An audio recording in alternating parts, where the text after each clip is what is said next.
অনেক বড় বড় প্রতিষ্ঠিত অপশক্তির বিরুদ্ধে যুদ্ধ করে নতুন বাংলাদেশ আমাদের গড়তে হবে। তোমাদেরকে বেঁচে থাকতে হবে, শক্ত থাকতে হবে, যুদ্ধের প্রস্তুতি নিতে হবে, কোমর বাঁধতে হবে। তার চেয়ে বড় কথা হচ্ছে গিয়ে এই এখনই নিজেকে ক্ষয় করা যাবে না। তো ভাইরা তোমরা আমার অনুরোধকে মেনে নাও, তোমরা স্যালাইন লাগাও, আর তোমাদের দাবি দেওয়ার জন্য তোমরা কাজ করছো, আমি তোমাদের সমর্থন করি। আমি তোমাদের কথা আমাদের মাননীয় বিরোধী দলীয় নেতার কাছে নিয়ে যাব, সংসদে তোমাদের কথা আমরা বলবো, দেশে বিদেশে যেখানে আমাদের বলার সুযোগ আমরা তোমাদের কথা বলবো। কিন্তু তোমাদেরকে বেঁচে থাকতে হবে, নেতৃত্ব দিতে হবে। বেগম জিয়ার বাংলাদেশের ইতিহাসে দুইটা সামরিক আইন বৈধতা চেয়ে রেফারেন্ডাম হয়েছে, আর দুইটা হয়েছে সংবিধান সংস্কার, যেটা হয়েছে বেগম জিয়ার আমলে এবং এবার হচ্ছে তারেক জিয়ার আমলে। তাহলে নিজের মায়ের প্রতি যদি ন্যূনতম সম্মান থাকে, তার অবশ্যই জুলাই সনদ বাস্তবায়ন করতেই হবে। এখানে কোনো না এবং কিন্তু এবং যদি সুযোগ নেই। বাঙালি মানুষ এটা বুঝে ফেলেছে যে আমাদের সাথে রাজনৈতিক প্রতারণা করা হয়েছে। জনমতের ঊর্ধ্বে গিয়ে দলীয় মতকে বিএনপি বেশি প্রাধান্য দিয়েছে, এটা দিবালোকের মতো পরিষ্কার। সুতরাং আপনাদেরকে যে আশা দিয়েছে যে আমরা সময় চাচ্ছি, এটা পরিষ্কার আরেকটা রাজনৈতিক প্রতারণা। 3 মাস আপনাদেরকে কি করবে জানেন? ওইটা আমরা আজ করে ফেলেছি, কিন্তু আপনারা পারেন নাই। 3 মাসে তারা আরো শক্তি অর্জন করবে, আরো জায়গায় দখলদারিত্ব নিবে। আপনার গুম কমিশনের আইন, আপনি একজন ভিকটিম, এটা ল্যাপস করে দিয়ে তাদের লাভটা কি? সুপ্রিম কোর্ট এবং সচিবালয় এই অর্ডিন্যান্সটা বাদ করে দিয়ে তাদের লাভটা কি? লাভ আছে, দলীয় লাভ আছে।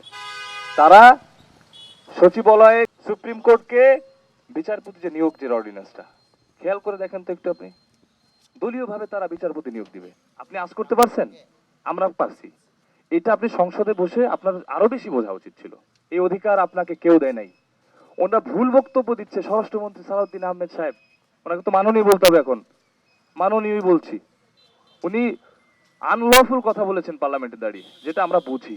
অভ্যুত্থান সংবিধানে ছিল? আমরা গণ অভ্যুত্থান কি সংবিধান মেনে করেছি?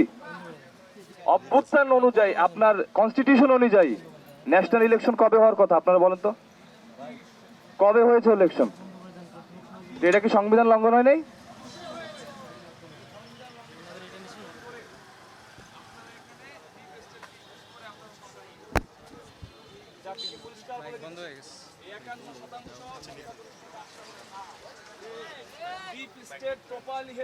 আপনাদের উপদেষ্টাদের কথা এটা প্রতীয়মান হয়েছে জাতির কাছে।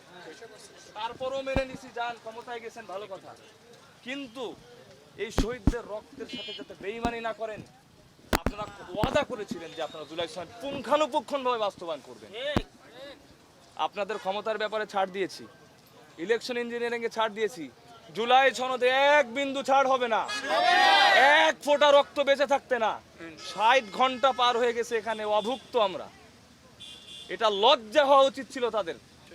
ভিসি মহোদয়কে পাঠিয়েছে এখানে ঢাকা বিশ্ববিদ্যালয়, উনি এসে আমাদেরকে বলছে এটা রাজনৈতিক ডিসিশন। বাবা তোমরা ভেঙে দাও। কিসের ভিত্তিতে ভাঙবো? আমাকে আপনি তো আশ্বস্ত করবেন যে এই জন্য আমি ভাঙবো। Show me the logic, show me the logic. আমাকে যুক্তি দেন, আমাকে এমনভাবে আশ্বস্ত করেন যাতে আমি বুঝি যে হ্যাঁ আপনার কথা মেনে নিলে জুলাই সনদ বাস্তবায়ন হবে। উনি বলছেন এটা রাজনৈতিক সিদ্ধান্ত। এটা কোথায় সিদ্ধান্ত হবে? পার্লামেন্টে। উনি কি পার্লামেন্টের অধিবেশন দেখেন না? প্রতিটা দিন ফাইজলামি হচ্ছে, এটা দেখেন না? ওখানে ভুল, আমি ওই যেটা বলতেছিলাম যে স্বরাষ্ট্রমন্ত্রী ভুল বক্তব্য দিয়েছেন। অবশ্যই ভুল বক্তব্য দিয়েছে। এটা ভয়েড অফ নিশিও বলেছেন। তাইলে ওই যে আপনার ইন্টারিমিস ভয়েড অফ নিশিও, ওর প্রতিটা পাস করা অধ্যাদেশ ভয়েড অফ নিশিও, মানে জীবনেও এটা ইয়া ছিল না। এখন কথা হচ্ছে আরেকটা বলেছেন উনি, মানে আনলফুল কথা। উনি বলেছেন parliament is sovereign. Parliament is never sovereign, never sovereign. Parliament কখনোই সার্বভৌম নয়। এটাকে ওনাকে আমি চ্যালেঞ্জ করলাম, প্রমাণ করুক যে বাংলাদেশের লিখিত কোডিফাইড কনস্টিটিউশন ইজ সভরেন। উনি প্রমাণ করতে পারলে আমি বাংলাদেশে থাকবো না। একমাত্র ব্রিটিশ পার্লামেন্ট যেটা ইউকে, তারপর নিউজিল্যান্ড, ইসরায়েল, সৌদি, যেগুলা আনকডিফাইড, যেগুলা লিখিত সংবিধান না, এইগুলা সভরেন। যেই পার্লামেন্টের উচ্চকক্ষ আইন প্রণয়ন করে তারা সভরেন। আর বাংলাদেশের সভরেন কি?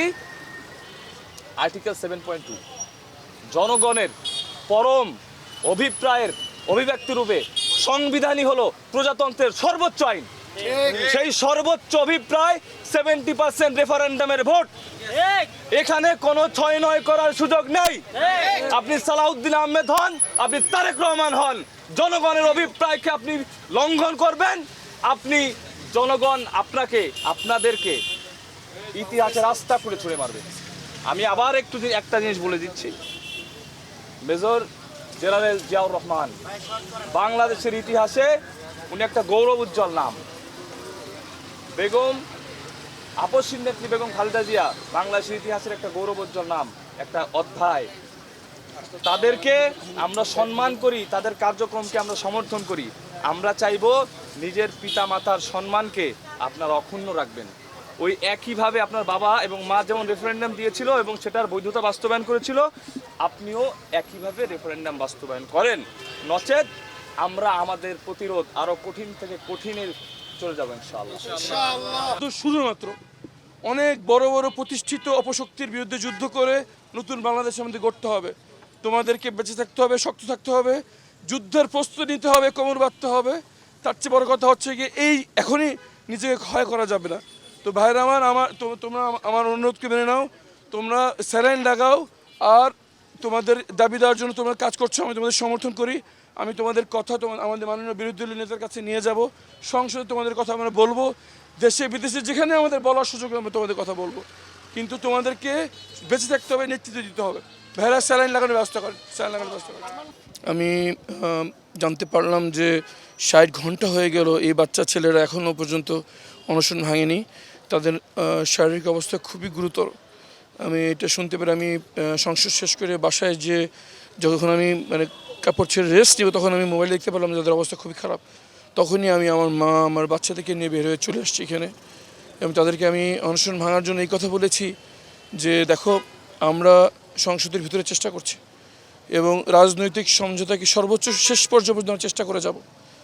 তোমরা আপাতত নিজেদের ক্ষতি করো না, তোমরা অনশন ভাঙো। তোমাদেরকে রাজপথে যখন আমাদের নামবো তখন তোমাদের লাগবে আমাদেরকে। কিন্তু তারা বলল যে আপনারা যেই সমঝোতার আশা করছেন সেটা কোনোদিন হবে না। আমরা কোনো মুখের ফাঁকা বলিতে আমরা মানব না। আপনারা যদি আমাদের নিশ্চিত করেন যে আমরা অনশন ভাঙলে জুলাই সনদ অক্ষরে অক্ষরে বাস্তবায়ন হবে, তাহলে আমরা ভাঙবো। কিন্তু আমি এখানে অপারগ হয়ে গেলাম, কারণ আমার পক্ষে তো কোনোভাবে আমি এই নিশ্চিত দিতে পারছি না। আমি নিজেই তো হতাশ যে জুলাই সনদ আদৌ বাস্তবায়ন হচ্ছে কিনা। কিন্তু জনপ্রতিনিধি হিসেবে আমাদের দায়িত্ব শেষ মুহূর্ত পর্যন্ত রাজনৈতিক পন্থাকে, নিয়মতান্ত্রিক পন্থাকে একটা সুযোগ দেওয়া। আর যারা অনশন করছে জুলাই যোদ্ধা, তাদেরকে বললাম যে দেখো, আমাদের যুদ্ধটা অনেক লম্বা, আমরা দেশীয় আন্তর্জাতিক অনেক অপশক্তির বিরুদ্ধে লড়ছি। আর সর্বশেষ যদি রাজনৈতিক আলোচনা ব্যর্থ হয়, রাজনৈতিক যখন নামতে হবে, তখন তোমাদের সর্বশক্তি থাকতে হবে। সুতরাং তোমার শক্তি সঞ্চয় করো।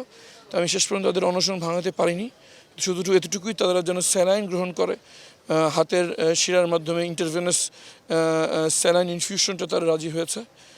এতটুকু আমি নিশ্চিত করে গেলাম। তাদের বার্তা হচ্ছে গিয়ে রাজনৈতিক দলদের কাছে যে আলাপ আলোচনার জন্য তারা কোনো আশা রাখতে পারছে না। আমি তাদের এই বার্তা মাননীয় বিরোধী দলীয় নেতা এবং 11 দলীয় জোট নেতার কাছে পৌঁছে দেব। এবং আমরা নিজেও আজকে সংসদে খুব হতাশ হয়েছি সরকারি দলের আচরণে। আসলে আমাদের মধ্যে তৃতীয় বিশ্বে বাংলাদেশ ইতিহাস সাক্ষী যে 2/3 আসন একটি অভিশাপের মতো দাঁড়িয়েছে।